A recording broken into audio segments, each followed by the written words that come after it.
темабыз ошол туризм көйгөйү даараткана. Кыргызда жакшы сөз бар эмеспи? Эшигин көрүп көрүнөт депчи. Кыргызстан бейиштин жеринде керемет деп мактанабыз, бирок ошол канча өзүбүздү улуу эл деп, улуу дастанды жараткан Манастын урпагыбыз деп мактанганыбыз менен, бирок ушул туалеттен уялбаган эл экенбиз да, канча меймандар келип жүрөт.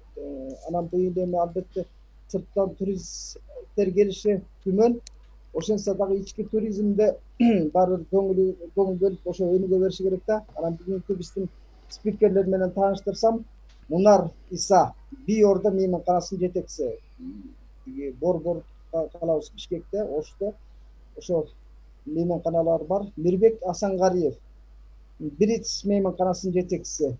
Ушул спикерлердин бүгүнкү күндөгү туризм көйгөйүндөгү маселелерди көзгө көрүнүп, бутубузга чалынып жүргөн көрүнүштөрдү ошол Мунар сен баштай берсең болот да. Негизгисине туризмде могу биз туалеттен баштасак да, маданиятты деле туалеттен баштасак жакшы болот эле да. Албетте кулакка терс угулат, бирок 90-жылдардан кийин табылды дегенберди бир жакшы өрнөгүн көргөзсө эле да. 90-жылдарда Америкага биринчи жолу делегацияга барып келип, ошондо өзү публицист кезинде жакшы макала жазган кыргыз рухуначы.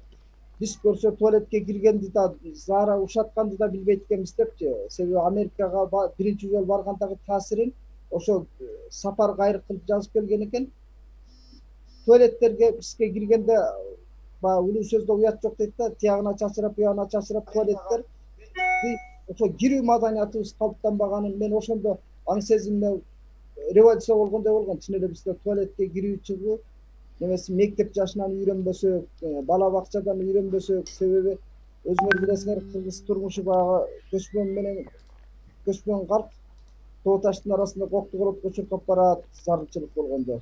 Анан биз бала кезде туалет маселесин деле ошондой болчу да, коктогородго чуркаган. Ошол менен биз баягы 50 жылда эл жаңы дейт, бирок бүгүнкү күндө кыргыздын жашоо образы өзгөрүш керек да дейм. Анан өзүбүздүн кемчилигибизди өзүбүз моюнга алып, өзүбүздүн ошол кемчиликтерибизден канткенде арылабыз. Ички туризмди өнүктүрүүдө ошол жайлоолорго барып кымыз ичебиз деп эс алып барат экенбиз. Башка тоо ташка чыкканда деле тоо таштын арасын таштанды кылып, ошо эмне ичип десек, ошондон арткан өткөн башты күчтүктү да таштап кеткен бир өң көрүнбөйт да, кадыресе көрүнүштөй болчу. Анан ата бабабыз тоо ташты сүйүп келген, жер сууну сүйүп келген дейбиз. Анан акындарыбыз пафосту ыр жазат мекенибизди көрүп мактапчы. Бирок ошо туризмге келгенде, турмуш жүзүнө келгенде жаратылышка биздин жапайчылык мамилебиз бар да. Ушул жаатында сөз кылалы. Анда Мунар, сөз сенде болсун. Саламатсыздарбы да бир жолу. Кутман кечиңиздер менен. Анда эмесе биринчи темабыз аябай мындай эч кандай уячылык нерсе жок. Бул жерде өтө актуалдуу эле проблема Кыргызстандачы. Мен ойлойм азыр биринчи орунда биз аң сезимди оңдошубуз керек. Сиз туура айттыңыз. Улуу кыргыз эли биз негизи маданияттуу эл болуп саналабыз. Бирок биз эч качан действительно ушул нерсеге көңүл бурбайт экенбиз. Бул эми качан оңолот? Албетте, жылдан жылга Кудайга шүгүр жакшы эле оңолуп атат. Жада калса мына биздин региондордо, айылдарда элдер мындай канализация улап баштабадыбы, сууну улапчы. Ошого мен ойлойм, бул нерсеге бир аз убакыт керек. Мынакей мен былтыр Соңкөлдү дагы көрдүк. Жакшы Travel Express, по-моему, компания ошо боз үйлөрдүн жанында жакшынакай кылып туруп дааратканаларды кылып коюптур. Бул дагы өтө жакшы көрүнүш. Мен айтып атканым, бул нерсеге биз эволюционный подход кылып атат окшойбуз. Акырындык менен келип, анан конкуренцияда влиять этип атат, таасир берип атат. Анткени канчалык көп адам, мен ойлойм, саякаттап, канчалык көп адам сыртка чыкса, ошончалык тез ушул нерсеге келебизби деп ойлойм да.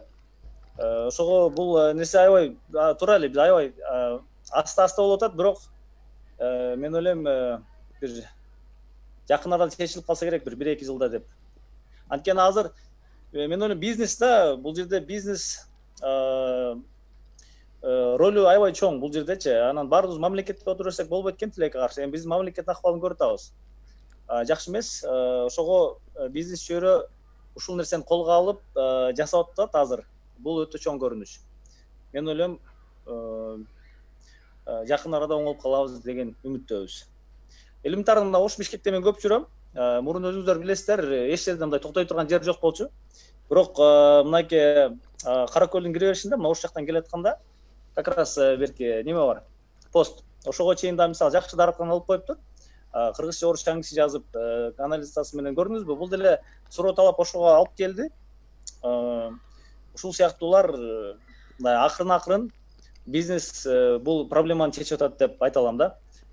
Ал эми жайлоолордо мисалы бул жакты билбейм, мисалы Алай өрөөнүн алсак дагы деле проблема бар. Алайда мисалы тоолорунда, бирок элдер талап кылбаса кыйын экен. Бул деле акырын мен ойлойм ушу бизнес чечет депчи бул маселеничи. Азырынча оюм ушундай. Улут саламаттык үчүн деле туалет маселеси керек. Суук аймактарда, маселен Алай, Ат башы нарындачы канчалага муун тиги простатит менен деле чоңоюп атат да. Себеби ошол келечегинде кесепетин тийгизбей койбойт. Бүгүнкү күндө ошо туалет туризм үчүн эле эмес, улут саламаттык үчүн да маанилүү да. Эмесе сөздү Мирбек Асангалиевке берели, Бирис мейманканасынын жетекчиси. Канай Мирбек, кулак сенде. Саламатсыздарбы? Саламатчылык. Уюштуруучуларга ушул бүгүнкү вебинарды өткөргөнгө рахмат.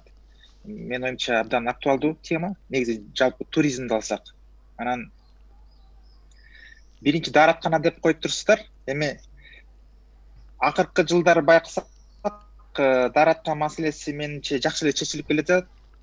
Ушул жеке ишкерлердин колу менен. Жана айтылып кетти, интернетте дагы жүрөт бир жакшы видеолор. Соңкөлдө мыкты даараткана жасап, жуунган жерин жасап, ошол эле жанагы көлдүн жээгине кылган мындай бүт шарттардын баарын эске алып туруп, ичинен керек болсо жанагы музыкасынан бери коюп берип, ушундай бир жакшы мындай үлгүлүү тажрыйбаны көрүп атабыз. Анан боомдун ичинде дагы азыркы жакшы бир жанагы заманбап тамактана турган жайлар менен кошо жакшы шарты менен дааратканаларды көрүп атабыз. Ал эмес ошо коляска менен жүргөн туристтерге дагы ушундай өзүнчө кабина жасап, ушундай бир дааратканаларды азыр буюрса акыркы жылдары байкап атабыз, ушундай неметип. Менин оюмча бул эми даараткана өтө маанилүү. Бирок мындан дагы маанилүү маселелер туризмде көп деп эсептейм. Ошого бир бул вебинар болобу, кийинкиден да болобу, бир 2-3 серия кылсак деле туризмге бул аздык кылат да. Ушундай талкууларды жүргүзсөк. Анан бул жерге дагы ушул тиешелүү парламенттен дагы тиешелүү комитеттин депутаттары болсо, департамент туризмден болсо, прайм министрдин офисинен дагы кызматкерлер болсо деген ойда. Себеп дегенде бул эми баягы бул чоң полиси да, муну деген реформалаш керек. Бүгүнкү күндө эми Кыргызстанда жалпысынан карап көрсөк, биз дүйнөдө туризм боюнча атаандаштылык рейтингинде 115-орунда турат экенбиз. Бул деген эми биздин Кыргызстандын потенциалы жөнүндө маалымат эмес, бул биздин ошого кылган мамилебиз, жасап аткан иш-чарабыз ошонун көргөзгүчүсү да. Ошол эле маалда биз айтып коебуз, мына биз туристтик мамлекеттебиз деп. Карап көрсөңүз статистиканы, туризм сферада иштегендер, мисалы биз 6 миллиондон ашык эл болсок, 100 миңге тегерегинде иштеген адамдар экенбиз азырчы. Биздин мына жалпы GDP-ге кылган салымыбыз туризмде 4% тегерегинде турат азырчы. 500 миллион доллар менен. Ошол эле маалда мына 4 миллиондон ашыгыраак грузиндердин туризм салымы болсо, GDP-сине аларчы 3 миллиард долларга чыкты мына азыркы бүгүнкү күндөчү. Ысык көл биздин мына туристтик региондойбуз. Ысык көл боюнча бир дагы эл аралык чейин отель жок да, мындай эл аралык отель жок бүгүнкү күндө. Түздөн түз учуп бара албайсың мисалы. Мисалы чоң шаарлардан мындай ысык көлгө мисалы Каракол кышкы туризм деп атабыз. Аяка эл аралык рейстер болуш керек, Караколго учуп келгендей кылып аяка. Себеп дегенде өзүңүз элестетсеңиз, мына böyle саякаттап жүрөт биздин жарандар. Бир жерге учуп барат экенсиң, анан кийин аяктан дагы 6 саат машина менен жүрөт экен десе, сиз айтасыздай, мага башка дестинацияларды сунуштагылачы депчи. Анан потенциал абдан чоң. Мисалы бүгүнкү күндө дүйнөлүк орто эсеп рейтинг өсүп аткан бул туризм өсүп аткандын пайызы 10% болот да. Бизде 3,5-4% болот. Биз дүйнөдөн 2 эсе калып атабыз. Бүгүнкү күндө өнүккөн Жапон мамлекети, Түштүк Корея жана башкалар бүт баратен бул туризмге абдан чоң салымдарды, аябай чоң көңүл буруп атышат да. Бизде бүгүнкү күндө мына биз азыр аябай мындай айтканда кооптуу акыбалда турабыз экономикабыз. Биздин мисалы ички дүң продукциясынын 30%-ын бизде эмгек мигранттар которот, 10% алтын сатабыз. Ошол эле маалда, мына 30% элибиз азыр башка жакта эмгек жашына активдүү келген жаш адамдарыбыз бар тең чет мамлекетте жүрүп. Ошол эле маалда бизде эң чоң потенциал ичибизде турган эң конкуренттүү мындай айтканда индустриябыз бул туризм биздечи. Эң конкуренттүү индустрия. Дүйнө менен салыштырсак, чет менен салыштырсак, эң конкуренттүү индустрия туризмди биз тиешелүү деңгээлде ушу потенциалды колдоно албай жатабыз да. Аны деген эми биз акыркы жылдарын айта берсек болот эми. Туура жанагы ачык асмандын азыр азыр демилгесин көтөрүлүп атат. Буга чейин виза фри режим кабылданды эле. Ошонун бир нугу менен, ошонун бир толкуну менен акыркы жылдагы биз өсүштөрдү көрүп атабыз. Бирок бул аз да. Бүгүнкү күндө биз тегерек четибизди карап көрсөк, бул аябай аз көлөм болуп атат да бүгүнкү күндө. Анан бул эми азыр мисалы пандемия деп атабыз. Пандемиянын ичинде ички туризмди өнүктүрөлү. Ички туризмдин көлөмү абдан кичинекей бүгүнкү күндө биздечи.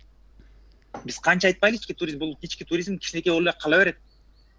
Биз кандай жанагы акциялар болсо, бул ички туризмде ал иште жүргөн акча.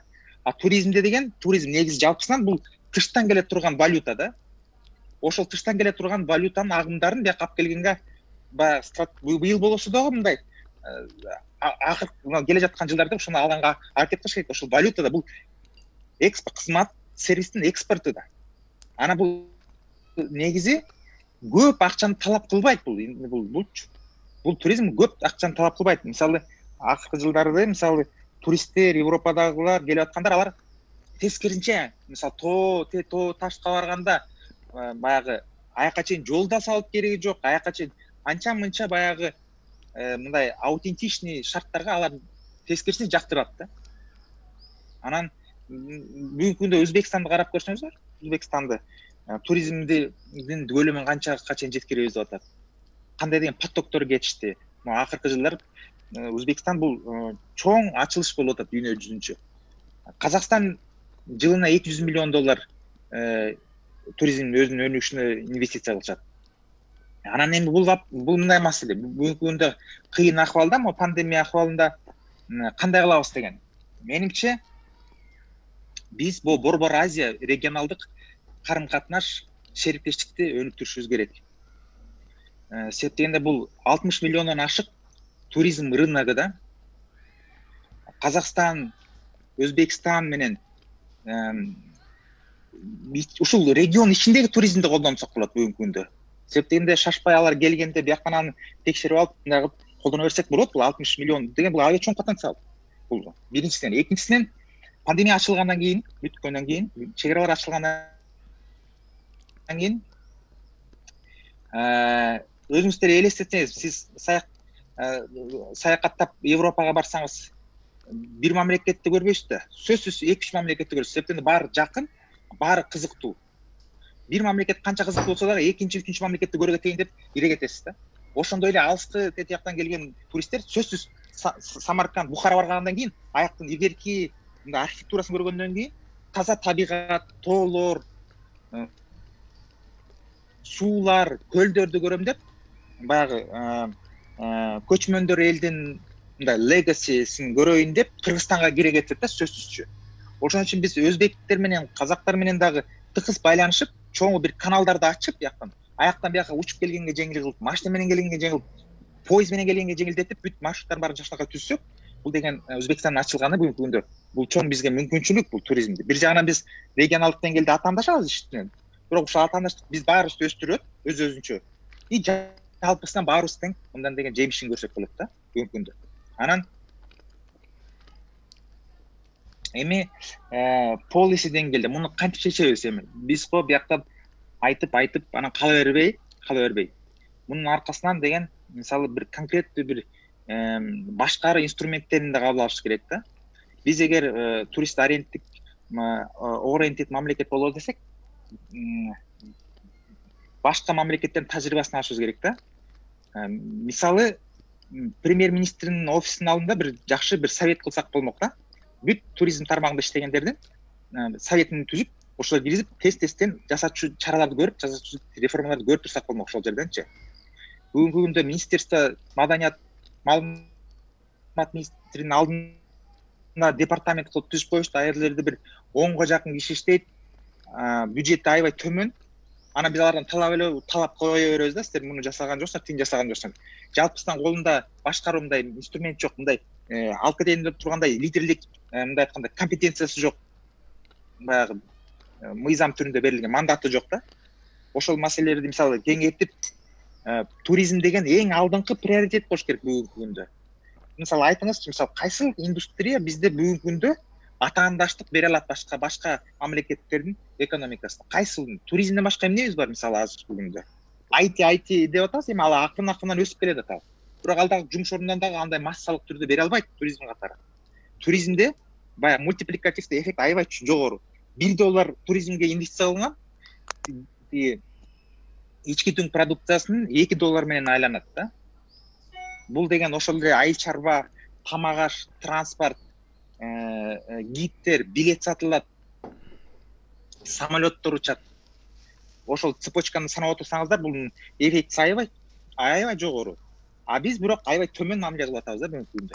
Муну билбегенсип, көрбөгөнсүп. Туризм деп атабыз, туризм приоритет болсо, анда баары туризмге иштеш керек. Баары туризмди өнүктүрөлү. Бүт этаптын баарын цепочканы жасаш керек да бул жерге. Башка жагынан бул өзү креативдүү экономикага кирип калат. Себеп дегенде биз бул эмоция сатып атабыз да. Бул деген жакшы элес мамлекет жөнүндө, тамак аш, биздин тарых, бул креативдүү экономикага кирет да. Бул деген мунун түйү жок. Муну деген мисалы газ менен бензин эптесин түгөнсө, бул түгөнбөйт. Алтын кен түгөнөт, бул түгөнбөйт. Алтын кенин канча зыяны бар? Мунун зыяны жок. Бул деген биздин жарандарыбыз чет тилдерди билишет. Башка маданияттар менен жуурулушат. Алар бияка келет. Бул мындай айтканда renewables да, бул өзүнөн өзү жаңырып эле анан мындай Кыргызстанга валюта алып келип, экономиканы өстүрүп, жумуш ордун түзүп жаткан чоң булакты бүгүнкү күндө биз бир башкача бир деңгээлге түшүрүп салдык да. Ушуну кантип айтсак болот бүгүнкү күндө приоритет деп? Бирбек, сага сөздү кайра беребиз. Болсо приоритет болуш керек да. Ооба. Сен жанагы биздин ички туризмди өнүктүрүүдө дагы Кыргызстанда маалымат жетишсиз да. Маселен, сенин мейманканаңа кандай тейлөө кызматтар бар, кээде ошол маалымат жетишсизден эле сен мейманканаң босогосун аттай албай калышы мүмкүн да, кардарларчы. Ошол эле маселе Мирбекте да бар, тиги Мунардачы. Анан ушул ички проблемаларды биз сөз кылсак, себеби маалымат жеткирүүдө элге ошол рекламалык мүнөздө эмес, тек ошол элге маалымат иретинде берүү. Сенин мейманканаңдын тейлөө кызматын туурасында маалымат бергенсиң. Рахмат. Бул Bridges мейманканасы, Bridges деп баягы эл аралык ат коюлуп, бирок мааниси кыргыздардан алган, аябай терең. Bridges деген бул көпүрөлөр деген маани. Баягы биздин мейманкана, биздин баягы философиясыз build bridges not walls деп баягы көпүрөлөрдү көп куралы, баягы дуа курбайлы депчи, дуа курбайлы деп. Дүйнө жүзүндөн биздин мейманкана, биздин жасаган иш аракетибиз көбүрөөк туристтерди, биз көпүрө болуп берели, көбүрөөк туристтер бияка келсин. Анан биринчи баягы элес калтырап турган бул отель да. Отельге келип, мейманканага келип, жакшы кызмат көрүп, ошондон биринчиден ошол жерден башталат. Адам келип, аэропорттон келип, тамактанып, жуунуп, жатып, баягы кызматкерлердин баягы сыйын көрүп, ошо менен анан мамлекеттин биринчи элеси, биринчи эмоциялар ошондон башталат да. Анан ошон үчүн биз баягы Bridges деп бирок бир жагынан баягы кыргыздардын баягы көпүрө баягы жакшы майнысы бар эле го. Эки жээкти бириктирип, эки элди бириктирип көпүрөдөн мындай товар алмашып дегендей. Анан бизде ушу Бишкек борбордо турабыз. Мындай айтканда тынч центрде дегенде Калгакиева, Баканбаевада 32 номерибиз бар, 3 конференция залыбыз бар. Өзгөчөлүктөрү мындай эко-френдли концепциясын колдонгонбуз. Бүт ысык суунун баары тең күн энергиясы менен ысыйт. Атайын ошо Европадан, чех мамлекеттерден технологияларды алып келгенбиз. Аны смартфондун элементи эле башкарып койсо болот да, температурасын азайтып көбөйтүп, аны кандай иштеп аткан системаны дагы смартфон аркылуу эле көрүп башкарып турса болот да. Ошол биз акыркы жылдары өзүбүз көрүп атабыз, бул ТЭЦ маселеси, экология маселеси ошого нагрузка кылбайлы деп өзүнчө ушундай система кое алганбыз, автономный да.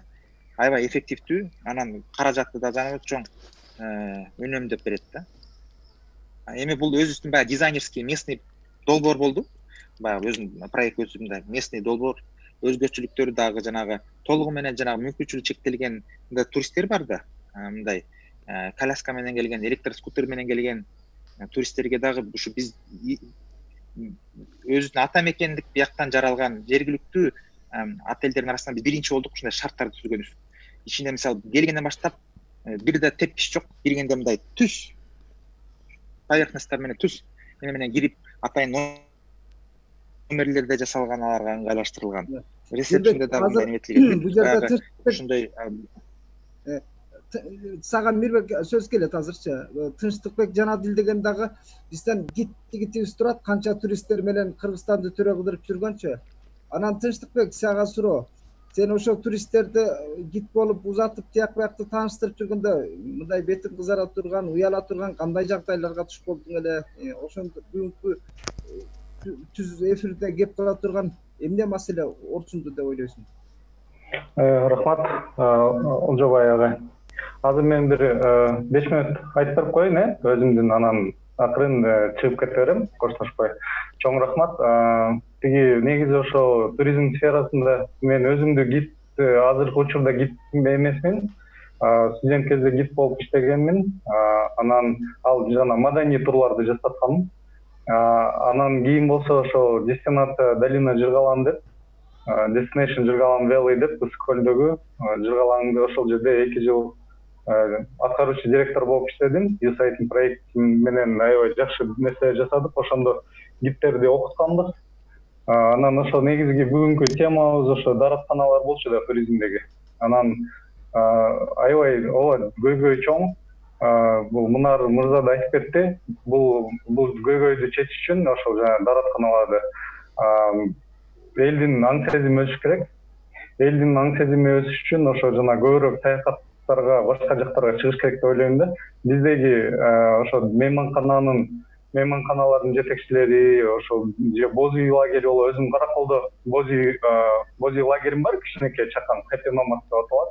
Ошол жерде да иштетебиз. Анан ошондой кичинекей мейманканалардан боз үй лагерлердин баары тең ошо чет өлкөлөргө барып келсе, ошо даратканаларды көрөт эле да. Анан ошо менен аң сезими өзгөрүлүп, анан эң биринчи орунда өзүнүн үйүнө санузел киргизиш керек да. Жана өзгөчө айыл жердегилер, региондогулар өзүнүн үйүндө санузел болбосо, ошо шарт менен жасабаса, ал эч качан конокторду түшүнбөйт дагы, түшүнгүсү да келбейт да. Айтат эчкели бара берсин депчи. Анан ошо биз ошо гидтерди окутканда эң негизги көйгөй ошо көчө тоо таштарда деген дараткан ажатканалар жок да. Анан бизге деген ошо окутканда эл аралык стандарттарда бар экен. Жаңы Зеландиялык бир турист бар болчу, ошол дагы айткан, Жаңы Зеландияда кандай. Бизде деген неме деген жанагындай коктуу колотторго, капчыгайларга кирип баратканда күрөк берилиш керек экен да. Өзүм күрөк болуш керек экен. Ал күрөк болбосо Жаңы Зеландияда киргизбейт экен капчыгайга. Ал күрөк деген ошол ажаткананын күрөгү экен. Ал болсо ошол өзү каалаган, сиз айткандай жанагындай коктуу колоттон бир жакшы жерди таап алып, өзүнүн зарыл болгон ишин жасап, ошо биринчи күрөгү менен казып, зарыл болгон ишин жасайт экен да, көмүп коет экен да. Ал эми бизде болсо кандай? жана көп тиги лагерлер, көп туристтер барган жерлерде гидтер жанагы ошондой өзүнчө бир ажаткана кылып казышат. Анан ал жерде аябай көп болуп кетет да, көп киши кирип чыкканда ал аябай булганат. Анан экологияга да таасирин берет экен да. Ал эми аябай көп бир мисалы бир гектарлаган жерлерде ошол жерлерде ошондой көмүлсө ал деген эмки сезонго жетпей эле даже бир айдын ичинде эле жок болуп кетет да ошонун баары. Кагаздар чирип кетет, бүт ошо зарыл болгон иштердин баары жок болот экен да. Ошондо экология бузулбайт экен. Биздеги ошол туура эмес система бир жерге ажаткананы казып алып, анан ошол жерге бүт баарын чакырган ал туура эмес экен. Ал аябай чоң жана сууларга да таасирин берет экен, оңой менен жарым жылда да кетпейт экен. Ал мисалы бир жай бою туристтер барган ажаткана ал эч качан бир айдын ичинде жок болуп кетпейт да. Ошон үчүн ошондойлорду айтканда күрөк берилиш керек ар бир капчыга кирип атканда.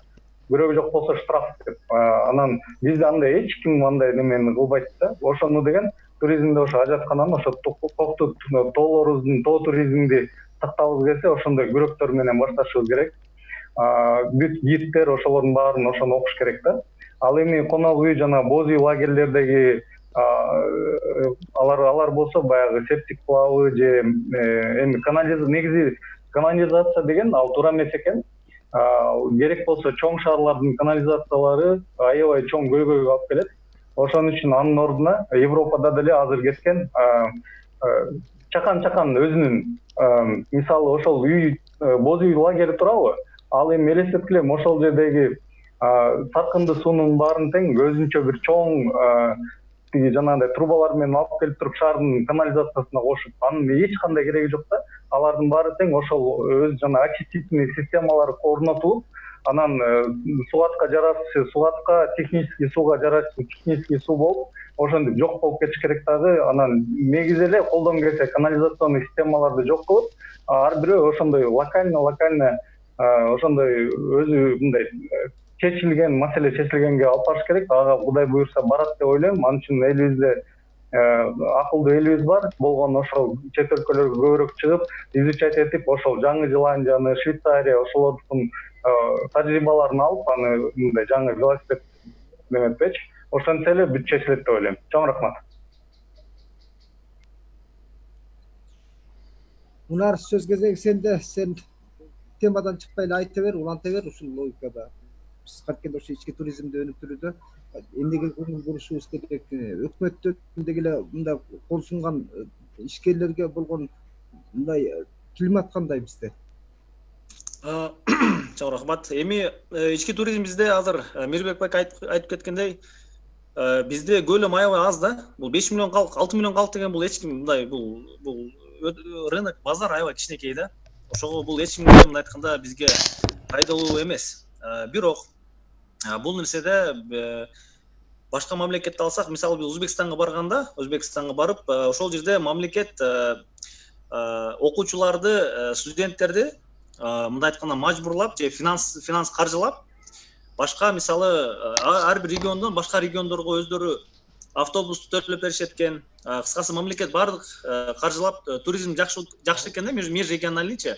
Ошол аркылуу эле внутренний туризмди жакшы өнүктүрүп алыштыр аларчы. Мисалы биз ошол эле Самаркандка, Бухарага барганда, биз аябай көп турист көрбөдүк, бирок ички аябай көп окуучуларды көрдүк. Мындай айтканда Өзбекстандын жарандарын аябай көп көрдүк да. Андан кийин сурадык да, кандай силер өзүңөр төлөп келатасыз? Жок, биз мамлекет каржылайт деп атпайбы? Мен ойлойм да, биз азыр бардыбыз айтып атабыз, ички туризмди өнүктүрүш керек, анда мындай деп. Бирок ички туризмди биз өзүбүз эле өнүктүрө албайбыз. Анткени ага мен ойлойм мамлекеттин чоң жардамы керек да, бул мындай атайлап өнүктүрүш үчүнчү. Бул мен ойлойм эволюционный, мындай естественно өзү өнүгүш үчүн эмне кылышыбыз керек? Эми албетте келип келе бардыбыз адамдын каржысына такалат. Андан кийин аң сезимине такалат деп ойлойм да. Мисалы адам эч качан мындай азыр элдер эки жакка чыкпай калып, анан кийин Баткендеги көлгө барып, анан же Таластагы атайын бир жалоотка барышы бул өтө мындай аз да, ыктымал өтө аз. Анткени чоң себеп деле жок да. Кыргыз качан эле өз ыктыяры менен мындай бир жакка барып эс алчу эле. Мисалычы бизде же ишиң менен барасың, же тойго барасың, же бир эми көлдү айтпайлы макул. Көл бул туристтик жер. Бирок бизде Кыргызстанда аябай чоң көп жерлер көп аябайчы. Бирок бул нерсеге айттым го, же мамлекет каржылаш керек, же адамдын өзүнүн аң сезими жетиш керек да. Мен ошентип ойлойм. Андан азыр мен мына Мирбек байке айткан сөзгө аябай кошулам да. Былтыры, по-моему, 1-2 жыл болуп калды, Silk Visa деген чыккан. Шелковый виза. Буну, по-моему, Казакстан же Өзбекстан ойлоп тапкан. Ушул нерсеге биз кошулушубуз керек. Өзүңөргө маалым болгондой, туристтердин арасында биз 5-10 countries деп биз таанымалбыз да. 5 стан мамлекеттер. Булар Кыргызстан, Өзбекстан, Тажикстан, Казакстан и Туркменистан. Ушул 5 мамлекет Орто Азияны мындай айтканда бир кылып, туристтик жактанчы бир виза кылып, чогуу неме кылсак, биз ушундай мировой базарда, дүйнөлүк базарда биз өзүбүздүн бир нишабызды жакшы тапмакпыз. Анан Туркменистанга келген адам бизге дагы келмек. Ошентип 5 мамлекеттин баардыгы утуштуу болмокпуз да. Биз, мен ойлойм, ошол нерсеге көбүрөөк басым жасашыбыз керек. Анан мага жада калса, мен туризмдин министерствосын ачмакмын да. Анткени бизде мынакей азыр туризм министерствосунда бизде аябай аз адам иштейт. Анан кийин бюджетин уксаңыз күлкүңүз келет да. Ал бюджеттин жарымы эле маянага кетет экен. Ошол жерде иштеген адамдардынчы ал эми эмнеге жетсин? Эч нерсеге жетпейт. Мынакей 2000 калп айтпайын, 2015 бекен же 2016 International ITB бар. Tourism of Berlin дегенде Германияда болот, эң чоң ярмарка, туристтик ярмарка. Ошол жерде 4-5 жыл мурун Монголия генеральный спонсор болуп атат. ITB-ничи. Бул Монголия ушунчалык жакшы туризмге көңүл буруптур. Мамлекеттик деңгээлде спонсорлук менен аябай көп адамдар ошол жылы бизге туристтер азыраак келген да. Бизге ошол Монголияга барсак эми адам аябай көп болсо керек деп, ошол жылы Монголияга аябай көп туристтер келиптир деп уктум. Мен айтып аткан нерсем, буну туризмде бир чоң мындай катары неме кылсак, эч качан өзүнөзү эле болбойт. Бул нерсеге шарттар түзүлүш керек.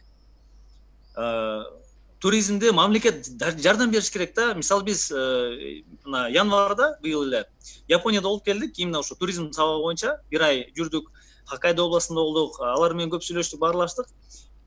Эми көп модель бар экен негизичи. Бирок эми частный модель бул өтө кыйын экен да, же частный аябай бай болуш керек экен. Мисалы Америка Кошмо Штатта бул частный бизнес эле аябай жакшы экен да.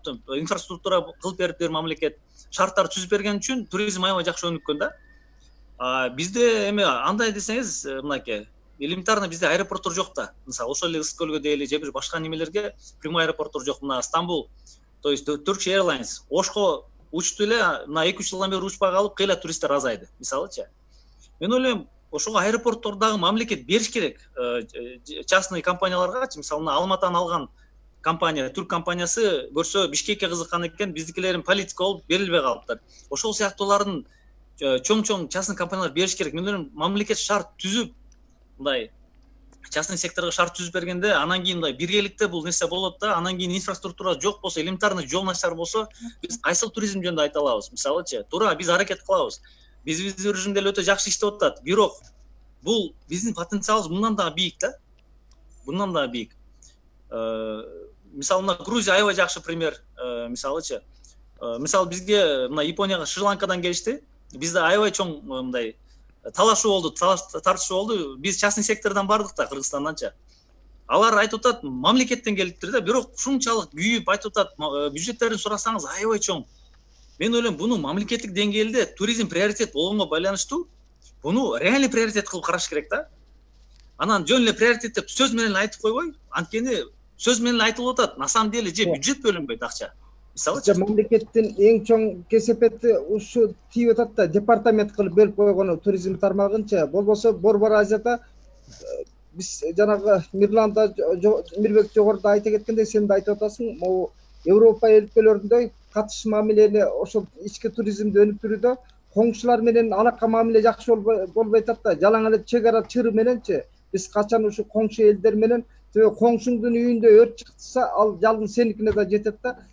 Коңшулардын экономикасы өнүксө бизге да шарапаты тиет да. Ошо менен биз Борбор Азия президенттери хандык башкарууда болуп, демократиялык баалуулуктарын түшүнбөгөндүктөн баягы баймараптык башкаруу болуп атат да. Болбосо биздин ошол Өзбекстан, Түркменистан, Тажикстан, Казакстан, Тажикстан баары коңшу колоңдордо бир расмий бийлик ушул туризм тармагын өнүктүрүүгө келгенде кол кушуруп отурушат да, бир ушул туризмди приоритет катары карабайчы. Бирок бүгүнкү күндө бизден алдыга Өзбекстан абдан мыкты жолго коюп койду деп ойлойм. Туризм, ички туризм жөнүндө бул жерде Айкут Конушбайды өзүнүн бир таасирин айта кетсин. Бул жерде биз жакында бир жакшы ички туризмдеги жакшы мисалды көрүп аралашып эле. Рахмат Олжой байке. Сөз мага да тийип калды. Ички туризм боюнча Мирбек байкеге кошулам. Биздин эмебиз аз да эме андан ички туризмде бирок биз чоң киреше табабыз деп ойлошубуз керек. Анын ички туризмдин максаты биз Кыргызстанды өзүбүз кенен эме кыдырып таанышууда, бир региондор бири менен.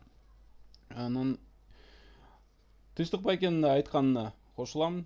Эме кээ бир жерлерде, мисалы бүт эле жерге биз эме сала албайбыз да, септик салып же ошондой системаларды кура албайбыз. Кээ бир жерде ошо балким күрөк да эме болот, эле аябай чоң иш болот. Биз өткөндө эмеге барып калдык. Жумадыл Эгембердиев байкебиздин Кара Булак эко резорт деген эмеси бар. Кандай десем, эс алуучу жайы. Ошол жерге барып калганда, мен 2016-2017 жыл биринчи жолу барганда эме салып аткан болчу да, тазалоочу системачы. Чехиядан, ошо сиз Мирбек байке айтып аткан система болуш керек. Ошондой система алып келдик деп, ошону айтып аткан, эми орнотуп аткан да. Анан өткөндө анан барсам, ошол системаны уже иштеп атканда эмесин көрдүк да, калыбын. Ал жерде кадимкидей иштеп атат, ошо кичинекей эме бар, шаарча туристтер көп барган. Ошонун бүт калдыктарын чогултуп алып, аны фильтрлеп, фильтрден тазалоодон өткөрүп, анан таптаза суу эмеге агып атат, көлчүккөчү, көлгө, пруд. А көлдө балыктар бар экен. Ошондой кылып, мындай ошондой деңгээлде сууну тазалап атат да. Өзү дагы айтат, мен мисалы суунун башында турам, мен сууну булгаган акым жок деп. Бул аң сезимден да көз каранды. Андай жерлерди көп эле көрүп жүрөбүз да, суунун башында тургандардычы. Бирок анын бардыгы эме андай системаларды мен бир жерден да көрө элекмин да, суунун башында туруп, сууну ошончолук деңгээлде тазалаган адамдарды. Мен ушуну эле айткым келди, кошуп. Мирбек, сөз кезеги сенде, уланта бер темабызды. Бүгүнкү көйгөйлүү ошо ички туризмди өнүктүрүүгө эмне тоскоолдуктар болуп атат, өкмөттөн кандай аракеттерди талап кылышыбыз керек, коомчулук кандай мамиледе болуш керек ошо ички туризмди өнүктүрүүгө, кандай мүмкүнчүлүктөрүбүздү пайдалана албай атабыз? Биз чоң Жибек жол деген чоң илгертеден байыркыдан бери белгилүү болгон брендтин эң мындай узак жолдун бирин ээлеп турабыз да Кыргызстанчы. Бул Silk Road, Great Silk Road деген бул абдан белгилүү бренд. Биздин балким кээ бир мамлекеттерге, Европага, Кыргызстанга караганда Silk Road десең алар көбүрөөк тааныйт да. Анан ошол Silk Road деген бул деген эмне? Бул деген бул продукт. Биздин туризмдин продуктусу. Бул продуктту биз деген ошол кардарларга, туристтерге кантип жеткиребиз? Бул маркетинг керек, туурабы? Маркетинг жолу керек. Маркетинг эмнени талап кылат? Бул каражатты талап кылат, креативдүүлүктү талап кылат, шериктештикти талап кылат, көңүлдү талап кылат өкмөттүн. Андан тышкары дагы брендингде турган биздин көп продуктларыбыз бар. Ошол эле Кыргыз чаншайн десек болот. Ысык көл өзүнчө, Кыргыз памир, Кыргыз фергана. Ушунун баарын өзүнчө тарых кылып, аны өзүнчө продукт кылып, ар бирөөсүнө мындай чоң бир легендаларды баягы жазып чыгып болгон, баягы тарыхый айтып жүргөн, баягы Санжырадан алабызбы, баягы элдин оозунда жүргөн сөздөрдөн алып, кайерден болду эле, эмне болду эле деп ар бир нерсени продукт кылсак, ошондо биз жеткиребиз да. Себептен бүгүнкү күндө бизде дестинациялар да аз болуп атат. Эми келет бияка туристтер, бияка келип туруп Аларчага барышы мүмкүн. Кээ бирлери Бишкекке токтобой туруп түз эле көлгө кетип калат да. Көлгө барганда каяка барат? Караколго барат, Нарынга, Соң көлгө барат. болду. Бир 4-5 күн ушул эле тармакта жүрөт да кайра кетип калат. А эгер биз өзүнчө кылып туруп мына Кыргыз Памир, Кыргыз Фергана деп бул Ферганада өзүнчө чоң тарыхы бар да. Ошону дагы өзүнчө кылып туруп, аны продукт кылып, ага да бул мындай value кошуп, бул аны дагы сатсак болот эле. Бул жакта дагы продуктлардычы, бияка да бар алды. Эми ал жанагы Борбор Азиядагы регионалдык деңгээлде шериктештикти мен айтып кеттим. Ал аны жасаш керек сөзсүз. Ал эми сиз жана Олжой мырза сиз айттыңыз, эми бул Казакстан, Өзбекстан неметип жүрдү баягы авторитардык мамлекеттер болуп деп. Эми бирок биз бу жерде прагматикалык ойлошубуз керек да. Прагматикалык ойлошубуз керек. Биз да буга жоопкерчиликпиз. Эгер биздин ортобузда жакшы мамиле болбой атса, карым-катнаш биздин да жоопкерчилигибиз бар. Алар балким кол сунбай атса да биз биринчи кол сунушубуз керек. Болбосо да биз өзүбүз барышыбыз керек. Момдай менин ачалы чек араларды, момдай деген ишкерлердин бизнес советтерин өткөрөлү. Ишкерлердин арасынан регионалдык бизнес ассоциацияларды түзөлү, өзүчө бизнес ассоциация эмес, алар менен бизнес ассоциациялары менен биргелешип иштешели. Бул баягы мындай проактивный болушубуз керек да, биз бул жерден өзүбүз демилгени колго алып, анан өзүбүз барышыбыз керек. Баргандан тажабашыбыз керек. Каналдарды ача ал деш керек. Мындай бул да биздин бир мамлекеттик, биздин Кыргызстандын лидерлигин дагы регионалдык деңгээлде да ошол менен аркылуу да көргөзсөк болот анакей деп. Анан буну кийин натыйжасы жакшы болгондо алар дагы көрүшөт. Мына момундай кылса болот экен депчи. Биз бири-бирибиздин жаман жагыбызды аңдыбай, жаман жагын албай, жакшы жагынан баягы экономикага мүмкүнчүлүк алып келе турган жакшы жагынан үлгү кылып, мындай алды көздө сүйлөшүү. Айпыт үзүлүп калган жок, Мирбек улап атасың? Ой, интернет кичине үзүлүп кетти окшойт. Мени угуп атасыздарбы? Ооба, угуп атабыз. Сүйлөй бер, улата бер. Кышкы туризм боюнча дагы өзүнчө, жанагы эми мен жана айтып кеттим бир аз. Эгер мисалы туристтер бүгүнкү күндө Азияга барса, мисалы Малайзияга барса, сөзсүз Сингапурду көргөнгө аракет кылышат да туристтер. Сингапурга барса, Малайзияны көрүп кеткенге аракет кылышат. Ошондой эле биздин кошуна мамлекетке келгенде бияка дагы келгиси келет алар. Анан байланыш болуп, жакшы турлар болсо, бизде дагы туроператорлор менен неме болсок, ушул дагы дополнительно бул жакшы бир мүмкүнчүлүк. Эми бул виза фри режим чоң бир мүмкүнчүлүк болду десек болот да Кыргызстан үчүн. Бул биздин жетишкендигибиз. Бизден кийин да канча мамлекеттер ушуну кабыл алышты. Муну биз сактагандан дагы бул списканы көбөйтүп дагы башка мамлекеттер. Мисалы, ошол эле Шенген визасы бар жарандар түз эле бияка кире берсе болот деген. Мисалы, баягы биз визаны ачпаган мамлекеттер бар да, биз бирөө ачып берген. Ошол мамлекеттин жарандары Шенген визасы бар болсо, бул эмнени белгилейт? Бул жаран ошолордун читасынан өткөн, алардын текшерүүсүнөн өткөргөн. Алар Шенген визасы болсо, бизге да келсе болот деп, дагы бир ушундай бир мындан дагы тереңдетсек болот да, бул шарттардычы. Бул шарттарды тереңдетсек болот. Анан дагы мисалы Америка Кошмо Штаттын визасы бар адамдарды да бияка дагы киргизсек болот. Жапон мамлекетинин визасы болгон адамдарды бияка киргизсек болот. Ушинтип буну дагы кеңейте берсек, мен канча деген туристтерди көрдүм. Бул эми баягы көргөндө сурамжылоо жүргүзөсүң, эмне себеп болду бияка келип атканыңдын бир түрткү болду, стимул эмне болду десең, ушу аябай оңой экен келгенге. Визасы жок экен сир мамлекетке. Анан келип алып мен канча деген бир чакан ишканаларды иштеп жүргөн бир итальянецтерди көрдүм. Бизде бир 1-2 жыл жашашты да. Бияка келип алып англис тилин үйрөтүп жүрүштү биздин частный курстарга барып. Биякта жашайт, жарага квартира алып жашашат, балдарды англис тил окутат. Анан жарым жыл сайын Италияга барып, анан кайра кирип турат да, чыгып кайра кирип турат. Анан биякта жашат. Эмнеге биякта жүрөсүң? Угубай калды. Мен уланта берейин. Тиги Биргесте туризм министрлиги негиздегендечи Турсбек Мамашев Санта-Клаусту жакшы бир бренд кылып кармады эле да, себеби биз туризмди өнүктүрүүдө ошондой мифтер менен дагы туризмдерди тартуу, туризм тармагын өнүктүргөчү ошол жылдары менимче абдан жемиштүү болсо керек эле да. Бу жерден Мирбек менен Мунар силер кандай айтар элеңер? Ошол Турусбек Мамашевдин Санта Клаус жөнүндө мифти ойлоп тапканы туризмди өнүктүрүүгө бир топ эле огожо болуп берет беле.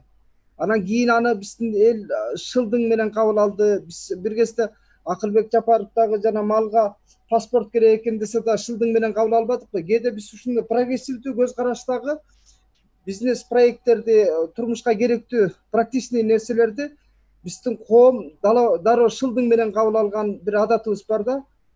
Дел ошол Кыргызстандын Санта Клаустун мекени деген брендти Кыргызстан бир иштетип жолго койсо болот беле. Мага уруксат берет болсо. Мына. Аха. Мен ойлойм, туура мен бир аз элесимде бар. Мисалы мен туризмде 2012-жылдан бери да 8 жыл болду. Мага чейин Мамашев иштегендир. Ооба, эсимде болуп атат. Бирок мен ойлойм да, Санта Клаустун мекени деш мен жеке оюм скептика менен карап атам да. Бизде ушунча башка нерселер турса келип мисалы Американын же Европанын бир Санта Клаусуна көңүл бурабызбы депчи. Анткени элдин аң сезиминде Санта Клаус бул кинолордо гана, тасмаларда гана көрүп жүргөн бир мына чоң неме да, туурабы? Бир образ десек болот да, мисалы орустарда. Санта Клаус реалдуу лицо эмес да, ошентсе дагы славян улутундагыларды Кыргызстандагы туризмди өнүктүрүүгө эми ал деген адам баласына жомоктор, мифтер кызматтырат да. Ошо туризм тармагында бул деле жакшы фокус болгон деп ойлойм да.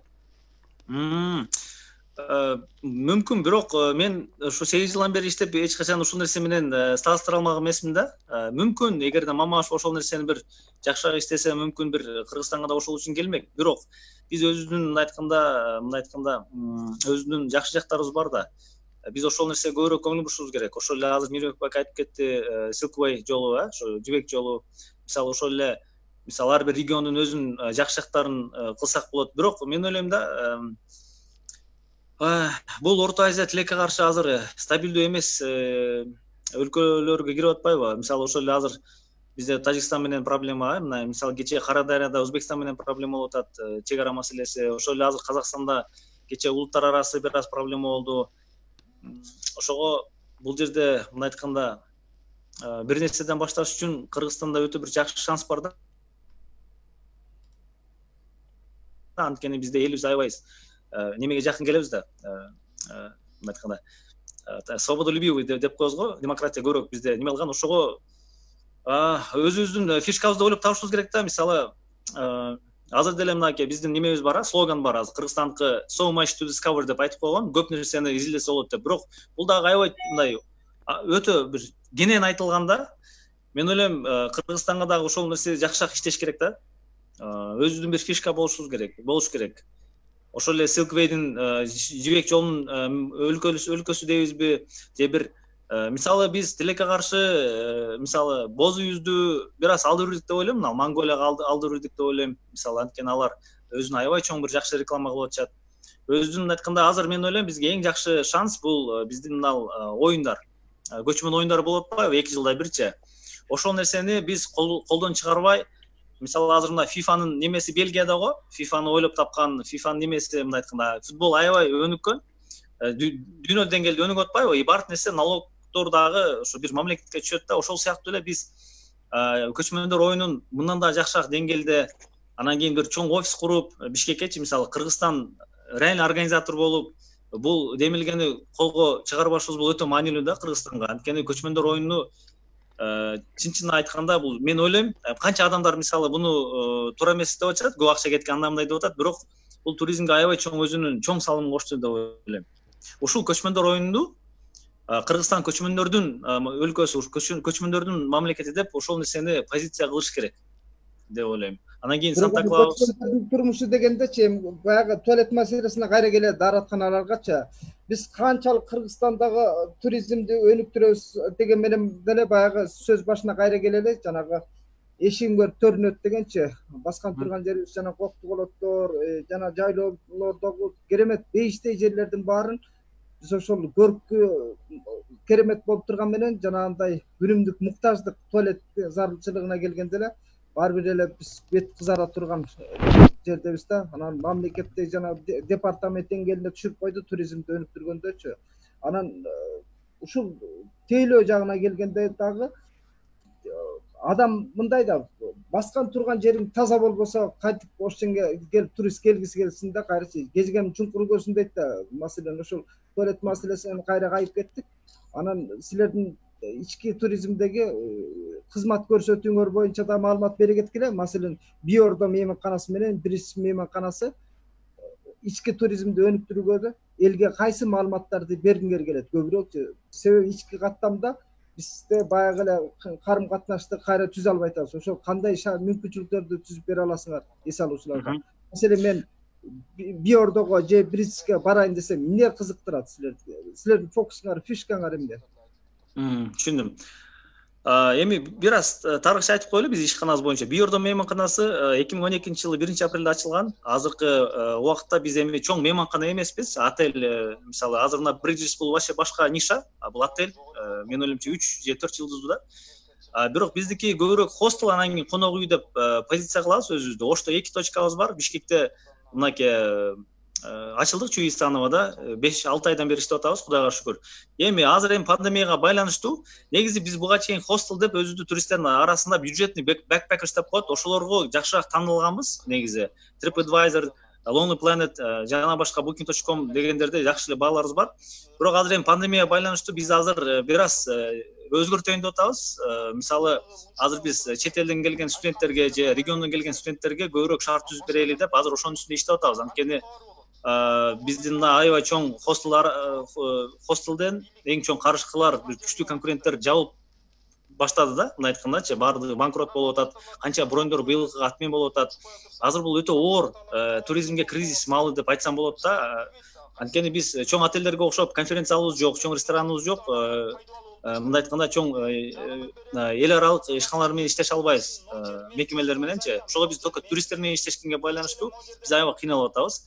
Ошого биз азыр ошо региондон келген ошол эле студенттерге дейли же бир иш чарасы менен келген, же бир мындай дерек күнгө келген бюджеттик туристтерге мындай айтканда ички болобу биз мындай айтканда таза бюджетный эконом класстагы номерлерди азыр тейлеп жатабыз да. Бул мисалы бизде хостел деп коет, бир койка 500 сомдон башталат. Мисалы 500 сом, анан өзүм жатам десе 1000 сом, ошол ушундай болуп кетет. Мирбек, сөз сенде. Эми ички туризм жалпысынан баягы экономикага аябай байланыштуу да. Баягы ар бир үй бүлөнүн капчыгына. Себеп дегенде быйыл ички туризмди өнүктүрүп туралы деп атабыз, бирок ички туризм канчалык деңгээлде неметет, себеп дегенде экономиканы көрүп атабыз, элдердин баягы түшкөн кирешеси аябай төмөндөп кетти. Анан мен акыркы жылдарда байкашым, биз кыргыздар региондорго барганда, мисалы туугандарым болсо дагы, башка жата турган достор болсо же туугандар болсо дагы баары мейманканага барып жатам да. Эгер ошол жерде мейманкана болсо, Ошко барсам мейманканага жатам, Карколго барсам мейманканага жатам. Анан Бишкекке келгендерде байкап атам, мисалы Оштон туугандар келип калса, неметип калса, алар дагы мейманканага жатып калышты. Баягы каражаттарын неметип, бурунураак андай көрүнүш жок болчу да. Эми биздики мындай айтканда бизнес отелбиз да, бизчи. Бизге мындай айткандай эл аралык деңгээлде шарттар түзүлгөн. Келип арзан дагы эмес, келип мындай неметкенде дагы өзүнүн баягы немеси бар да. Анан ошо мен байкап атам, азыр бар ошондой Бишкекке келгендер, ошо мейманканага барып же жатышат, же неметишет, бир иш чара менен келгендер бар, командировка келгендер бар, туугандардын бир иш чараларына келгендер бар, ошентип мейманканага келгендер көп болуп атат да. Мен өзүм дагы ошондой кылам. Бирок мисалы мен Таласка барсам, Таласта мейманкана жок экен. Мындай отель деңгээлде чоң жок экен, мындай гестхаус бар экен, чакан. Бирок каякта экенин дагы түшүнгөн жокмун. Бирок ошо облус боюнча бир чоңураак отель деңгээлинде мындай неме жок экен да, Таласта. Ошону мен байкадым. Азыр нарында эми ушу 1-2 пайда болушту жакында. Баягы ички неме өнүгүш үчүн дагы ошол абдан маанилүү да. Анан жолдор жолдор. Бир жакка барсаң, ошо ойлойсуң азыр мен барганда кандай жол менен барам, кандай жетем. Мисалы, алыскы немеге баргың келет, анан сурайсың да жол кандай дейсиң. Анан жолу мондай аңгыл дөңгүл десе, анан жол менен баргың да келбейт да. Ошол. Анан башка нерсеси менин оюмча ички туризм деген эми бул баягы медициналык туризм да болушу мүмкүн. Ден соолукту чыңдоочу, мисалы, бул дагы аябай жакшы көргөзүш болду. Себеп дегенде мен бир 2 жыл болуп калды. Голубой скульга барсам, январьдын бир 4 январь болчу. Ойлодум мен азыр элдин баары майрамдап үйүндө отурса керек каникулдарда десем, кирсем парковкада орун жок. Өзүндө номерлер жок. Анан ресторанда 2 неме поток менен тамактанып атышыптыр, тамагын. 2 этаж толугу менен толду. То есть демек кыргыздар ошо мындай региондорду кыдырып, баягы жакшы баягы неме болсо, тиги ден соолукту чыңдай турган учреждениялар болсо, ошол жакка барып ден соолугун чыңдап, баягы минерал термо суу болсо аякка барып, ушинтип ден соолугун чыңдагандарын байкадым. Эми анын ичинде дагы тиги путевка менен келгендер дагы бар. Профсоюздун путевкасы менен келгендер бар. Өздөрү баргандар да көп экен. Бирок ошо качан барбасаң, азыр мисалы, азыр бул жана Көңүлтүр Ысык көл деген Киргизское море, булар профсоюзга тиешеси бар да азырчы. Бул эми чоң өзүнчө тема булар. Чынын айтсак, качан барбасаң толтура киши, бирок төлөгөн салыгы 500 миң сом экен да. Элестетсеңиз, эми бул профсоюздун колунда турат да. Буну алыш керек профсоюздан. Себеп дегенде ушундай эң чоң нерселердин баарын алып алып, мына Голубой Ысык көл, Киргизское море, бул жерде Бишкектин өйдө жанында сонун жер бар, Теплый ключи деген. Но бул Бишкектин тегерегинде Чүй облусунда эң жакшы суу шул эле жер, Иргерден бүт немеден бери келип турган шул жер болчу. Бүгүнкү күндө мына инвесторлор толтура. Ички инвестор, сырткы инвесторлор, мен канча айттым, мен деле иштетмекмин ушуну депчи. Конкурс болобу кандай болот? Мындай берсин деп. Эми ал жана ГП туризм деп дагы бир госпредприятие түздү. Анын колуна аны берип, ал болсо 200 миллион доллар кылабыз, аны биз сатабыз деп жарыялады эле тиги массалык маалымат каражаты. Мына бүгүнкү күндө эчтеке жок 2 жылдан бери. Ким 200 миллионго 15 жылдык салат да, мисалычы. Ал жерде анча салай тургандай да жери жок. Тоонун этегинде турат, мындай кырда турат да. Эми ушуну мисалы ушуну өзүбүздүн колубузда турган алтынды мына иштете албай отурабыз мына. Азыр сот чыкканда ошо жаның кашаят да. Сен провокатор депчи. Мен айтат элем эми алар эжелер ошол эмеден. Мирбектин жүнү угулбай калды негедир. Мирбек, сен микрофон жок болупту, же интернет үзүлдү. Мен улантайын, жанагы бизде Ысык көлдө тейлөө абдан эле кымбат болуп кеткен жокпу? Себеби кээде мындай учурларды көп угуп калабыз да, ушу Ысык көлдө келип эс алгандан көрө чет өлкөгө барып эс алган арзандараак түшөт депчи. Себеби кээде асмандын башындагы бааны коюп алганда эс алуу жайлар бар да. Ушул жагы туристтерди качырбайбы кайрачы? Себеби сервис анчалык эмес, тейлөө анчалык эмес, бирок баа өтө кымбат да Ысык көл тарапта. Же жаңылышамбы? Менин номерим ачык эле.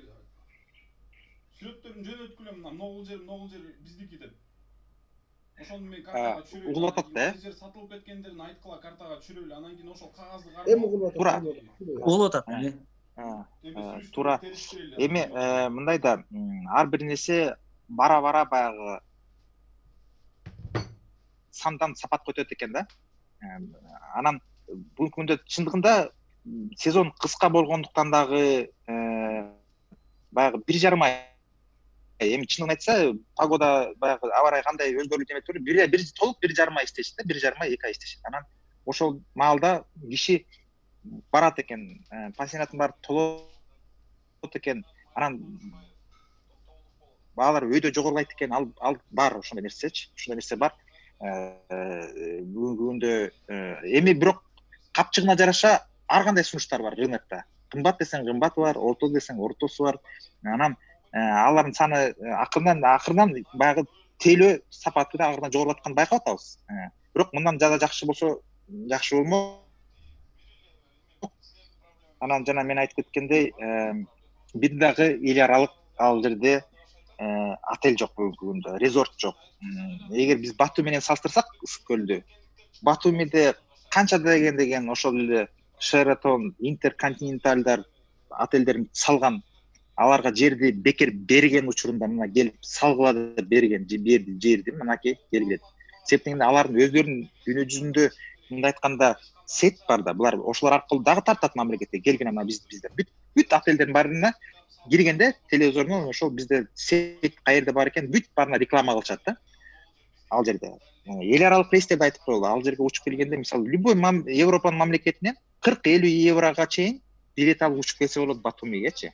Түздөн түз учуп келсең болот. Анан ошол жерде өнүгөт да сөз. Бүгүнкү күндө көрүңүздөр Батуми кандай деңгээлге чыкты.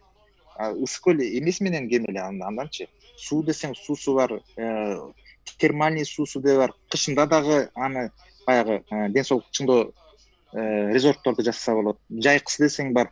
Жайында керек болсо, жайында жайкы маалда пляжда жатып ысысаң, тоонун башына чыксаң, лыжа тепсең болот. Бир эле жайдын ысык күндө бир күнү пляжда, экинчи күнү лыжа барып тоонун башына чыгып лыжа тепип келсе болот. Бул деген уникалдуу нерсе да, бул уникалдуу. Анан ушуну деген 1,5 ай колдонобуз, 1 жылда 1,5 ай колдонобуз да, ушул потенциалды.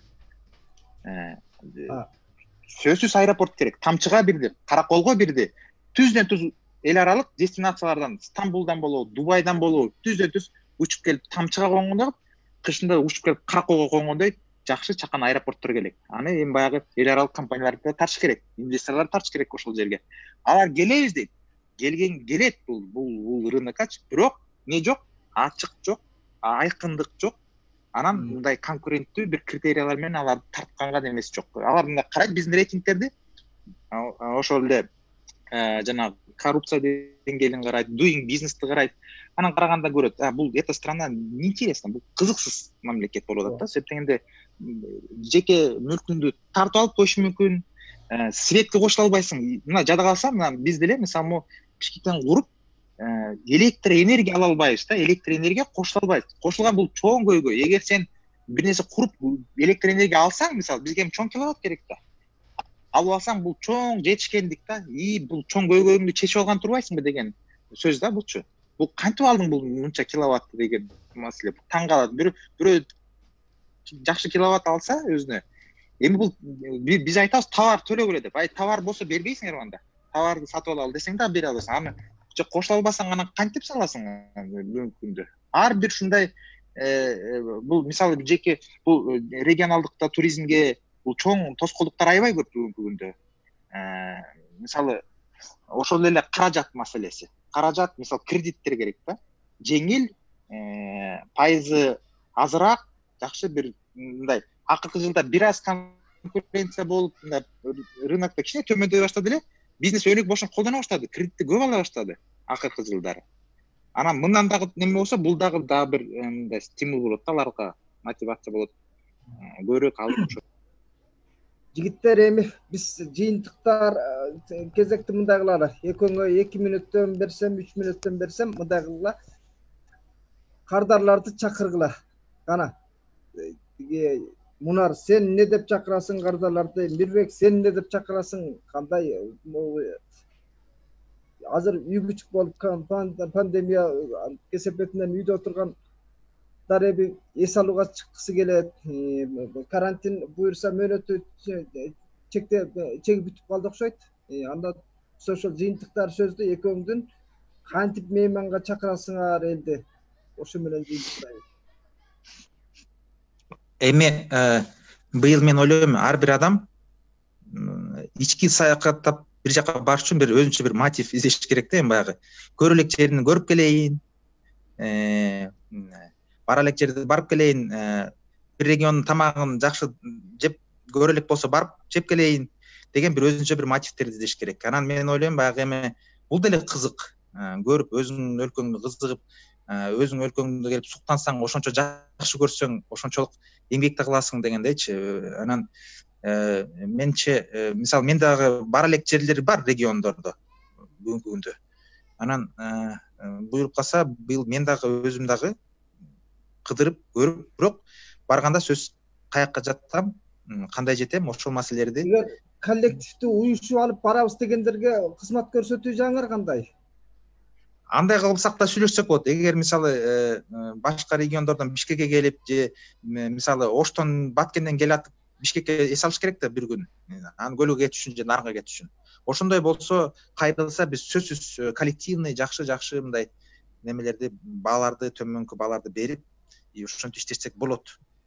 Анда Мирбек силерчи тиги ылдый жакта комментарий жазган жерге телефон номуруңу артып кызмат көрсөтүү неметкен координаттарыңарды калтырып койсоңор, ушинтип кабылчулар байланыша алгандай болсун. Мунар сөз кезеги сенде болсун, анан биз жыйынтыктайбыз ошо менен. Рахмат. Эмне дейм? Быйыл Кыргыз эли, Кыргызстан элибиз жакшы мүмкүнчүлүк болуп атат Кыргызстандын көргөнү. Анткени быйыл туристтер азыракка байланыштуу көп отелдер биз сыяктуу хостел болобу же мейманкана болобу, мындай айтканда жакшы сунуш бергенге даярбыз. Ошого быйыл ошону мүмкүнчүлүктөн колдон чыгарбаңыздар деп, мындай айтканда өзүбүздүн Кыргыз эли чакыра кетем. Бишкекке келиңиздер же Ошко барыңыздар. Ички туризмди жакшы өнүктүргөнгө бирде ошол эле матчик деп атпайбызбы? Мындай айтканда Таиландка же Турцияга баргандан көрө быйыл эми кризисти түшүнүп атат бардык эле. Ошого ошол нерсени мындай айтканда Кыргызстан ичинде акчасын калтырып, региондор арасы саякаттаганды мен чакырып кетет элем. Ошо акча азыраак болуп же простойраак болсо бизге келиңиздер, куртойраак болсоңуздар Мирбек байке барыңыздар дегендей. Ар бир отелдин, ар бир мейманкананын өзүнүн нишасы бар, өзүнүн ырысысы бар дегендей. Ошого баардык Кыргыз элин, региондорду саякаттаңыздар деп чакырып кетет элем. Быйыл жакшы мүмкүнчүлүктөр бар, анткени арзандап атат. Кийинки жылы мындай мүмкүнчүлүк болбойт. Кийинки жылы кымбаттап кетет туристтер келсечи бааларыбыз. Ошо рахмат.